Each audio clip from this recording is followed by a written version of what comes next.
Hello my dear friends, इस video में हम बात करेंगे कि एलएलबी करने के क्या क्या फ़ायदे होते हैं, कौन कर सकता है, किस एज में कर सकते हो और यदि कर लेते हो तो क्या क्या कर पाओगे ज़िंदगी में। तो सबसे पहली बात, जो एलएलबी कर लेता है, ठीक है, वो एडवोकेट बन जाता है, वकील बन जाता है और ये एक बहुत ही सम्मानजनक, ठीक है, बहुत अच्छा प्रोफेशन है। और कुछ चीज़ें इस प्रोफेशन की ऐसी हैं जो आपको कोई और प्रोफेशन शायद ही दे सकता होगा। ठीक है, शायद वर्ड इसलिए मैंने यूज किया है क्योंकि मैं किसी और प्रोफेशन के खिलाफ नहीं हूँ। ठीक है, मतलब जो एलएलबी आपको देती है ना, ठीक है, वो एक अपने आप आपकी रेपुटेशन बन जाती है। ठीक है, आप चाहे किसी घर से बिलोंग करते हो, आपका फाइनेंशियल स्टेटस कुछ भी हो, आपका सोशल बैकग्राउंड कुछ भी हो, मैटर नहीं करता। आपने यदि एलएलबी की है, आपके पास एक एडवोकेट का लाइसेंस है, ठीक है, तो आप उस श्रेणी में जाके खड़े हो जाते हो, ठीक है, कि सम्मानजनक तरीके से आपसे बिहेव किया जाता है। ठीक है, तो सबसे बड़ी बात, आपको आपके अधिकारों के बारे में अवेयर करता है। ठीक है, आपके साथ कोई इनजस्टिस नहीं कर सकता है, आपके सामने कोई नाजायज़ बात बोलते हुए 1000 बार सोचेगा, चाहे आपके सामने आईएएस अधिकारी ही हो। वकील वकील होता है, ठीक है, वकील के सामने कोई भी इलीगल बात करने में, नाजायज़ बात करने में आदमी को 1,00,000 बार सोचना पड़ता है। तो इसीलिए ये एक आप में मेंटली स्ट्रोंग कर देता है, ठीक है, और आपके अंदर इतनी हिम्मत पैदा कर देता है कि आप एट एनी सिचुएशन मेंटली और फिजिकली, ठीक है, अपना ध्यान रखते हो तो, ठीक है, इतना अच्छे तरीके से आप उसको फेस कर पाते हो ना। आपके परिवार, आपके रिश्तेदार, आपके दोस्त, उनको ये समस्याएं आएंगी और बिना छुए चले जाएंगी।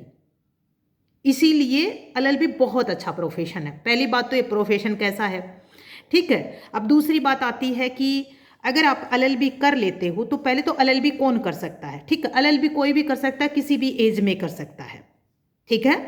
अच्छा, जब एलएलबी आप कर लेते हो तो कुछ क्राइटेरिया में एज होती है, उस एज में आप कर लेते हो तो आप सरकारी नौकरी भी प्राप्त कर सकते हो। सरकारी नौकरी क्या, सबसे पहले तो जज, आप जज की तैयारी कर सकते हो, आप सिविल जज की तैयारी कर सकते हो। 7 साल की प्रैक्टिस के बाद 35 साल जब हो जाते हैं आपके, तो फिर आप हायर जुडिशरी की, डायरेक्ट एडीजे की तैयारी कर सकते हो। फिर आप जो सरकारी वकील होते हैं, कहीं पर एडीए बोलते हैं, कहीं पर एपीओ बोलते हैं, कहीं पर एडीपीओ बोलते हैं, कहीं पर पीपी बोलते हैं, एपीपी बोलते हैं, ठीक है, सरकारी वकील की तैयारी कर सकते हो, ठीक है। उसके बाद बैंक में आईबीपीएस में जो वैकेंसीज निकलती हैं, सेबी में जो लीगल डिपार्टमेंट की वैकेंसीज निकलती हैं, वहाँ पर आपको नौकरी मिल सकती है, ठीक है। एक आर्मी में, सेना में, ठीक है, जैग, जज एंड अटॉर्नी, ठीक है, जज एंड एडवोकेट, ठीक है, वो पोस्ट बहुत अच्छी पोस्ट होती है। 27 ईयर्स तक आप वहाँ पर जॉब लग सकते हो, वहाँ जा सकते हो, ठीक है। तो इसका मतलब ये हुआ कि सरकारी नौकरी की भी जगह है। जैसे राजस्थान में जूनियर ऑफिसर की, जेएलओ की अलग से वैकेंसीज आती हैं, अलग अलग डिपार्टमेंट में legal vacancies, legal associate, legal assistant की अलग अलग वैकेंसीज आती हैं। यूपी में आती हैं, हरियाणा में आती हैं, अलग आती है, वो सरकारी नौकरी आपकी लग सकती है, ठीक है। फिर उसके बाद आप किसी भी private job as a advocate तो आप कभी भी प्रैक्टिस स्टार्ट कर सकते हो। आपकी एज 50 हो, 60 हो, 40 हो, कभी भी, ठीक है, 24 हो, 23 हो, कभी भी कर सकते हो। एडवोकेट तो कभी भी बन सकते हो, ठीक है। आपको लाइसेंस मिलेगा, 2 साल के अंदर आपको वो AIB का टेस्ट पास करना होगा, ठीक है।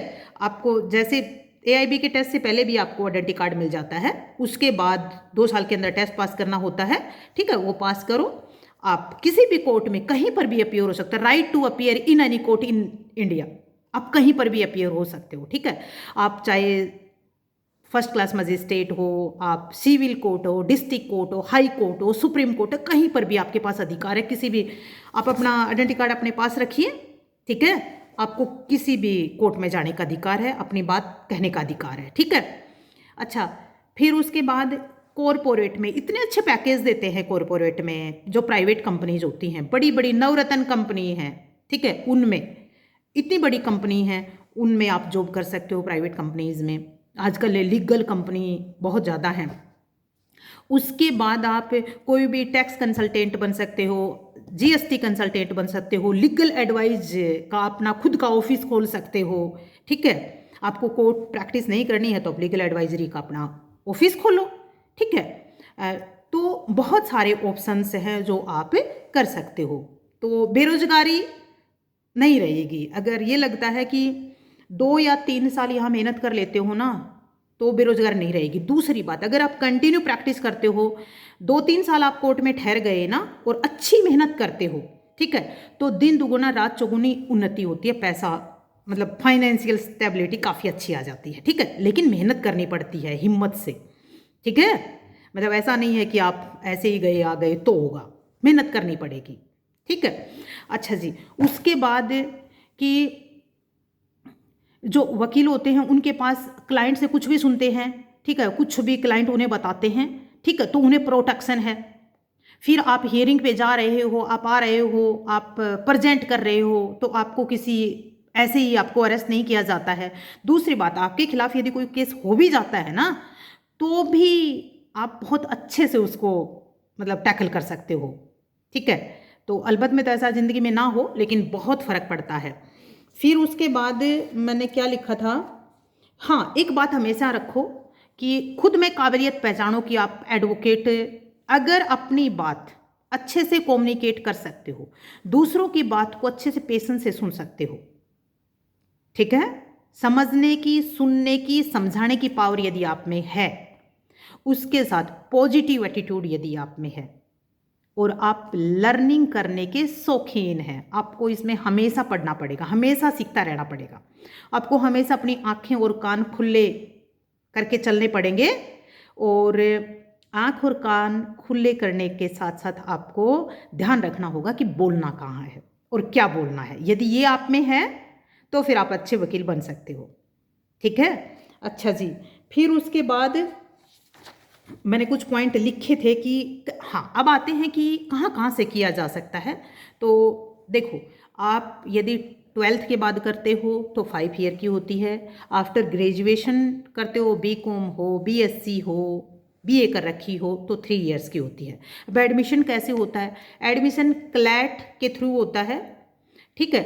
12th पास के बाद 5 ईयर में क्लैट के थ्रू होता है। फिर उसके बाद डायरेक्ट यूनिवर्सिटीज़ टेस्ट लेती हैं, ठीक है, यूनिवर्सिटीज़ के टेस्ट होते हैं तो उसमें 5 ईयर भी होता है, 3 ईयर भी होता है, और एक डायरेक्ट एडमिशन हो जाते हैं बिना किसी टेस्ट के, जो प्राइवेट कॉलेजेज होते हैं। तो यानी डायरेक्ट एडमिशन भी हो जाते हैं, यूनिवर्सिटीज़ के एंट्रेंस से भी हो जाते हैं, और क्लैट से 5 ईयर एलएलबी भी हो जाती है। जैसा आपको चाहे, फाइनेंशियल स्टेबिलिटी क्या है, कैसे तैयारी करोगे, उस तरह के हिसाब से आप एडमिशन ले सकते हो, ठीक है। अब बात आती है कि जो वकील होता है वो वकील अपने साथ दूसरों को प्रोटेक्ट करता है, ठीक है। ये भावनाएं हमेशा रखो कि आप दूसरों को मतलब ईमानदारी से उनको प्रोटेक्ट करने के लिए अंदर एक कॉर्नर रखो, ठीक है, और हमेशा मेहनत करने के लिए अलर्ट रहो। और यदि आप ऐसे हो तो एलएलबी करने के लिए बहुत सारे फ़ायदे हैं, बहुत सारे बेनिफिट हैं। और कई बार क्या होता है, डायरेक्ट बेनिफिट हमें ना भी दिखाई दें, ठीक है, इनडायरेक्ट बेनिफिट अनलिमिटेड है, ठीक है। बाय, जय हिंद, जय भारत।